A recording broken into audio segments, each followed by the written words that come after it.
রুটি ছেড়ে দিন, ওই চিড়ে মুড়ি, একটু ডাল সেদ্ধ, কখনো কোনোদিন একটা ডিম সেদ্ধ পেলাম, এই দিয়েই দিন চলে যায়। কাজেই আমার এসব অভ্যাস হয়ে গেছে।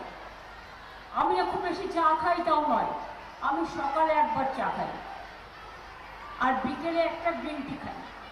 সকালের চাটা আমি জমিয়ে খাই, একেবারে মধু দিয়ে, দারুচিনি লবঙ্গ দিয়ে সব ফুটিয়ে 2 কাপ চা খাই সকালে, তারপরে প্রোগ্রামে বেরোই।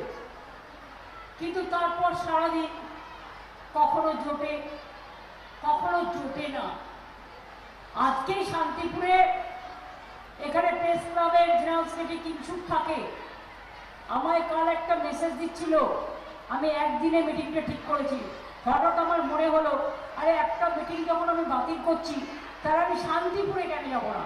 এটা আমি ঠিক করলাম। এবার ওকে জিজ্ঞেস করলাম, থাকার জায়গা বল।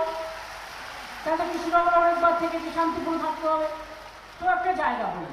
আর কাল রাত্রে আমাকে মেসেজ দিয়ে বললো, দিদি আজ কিন্তু মা আপনার জন্য রান্না করে পাঠাবে।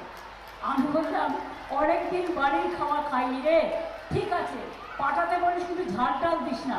কারণ 1990 মার খাওয়ার পর থেকে আমি এক ফোঁটা ঝাল থাকলে সে খাবারটা খেতে পারি না। আর রাত 3টে-4টের আগে, এটা 90 সাল থেকে চলছে, আমি ঘুমোতেও পারি না। কিন্তু তা সত্ত্বেও আমার কোনো প্রবলেম হয় না।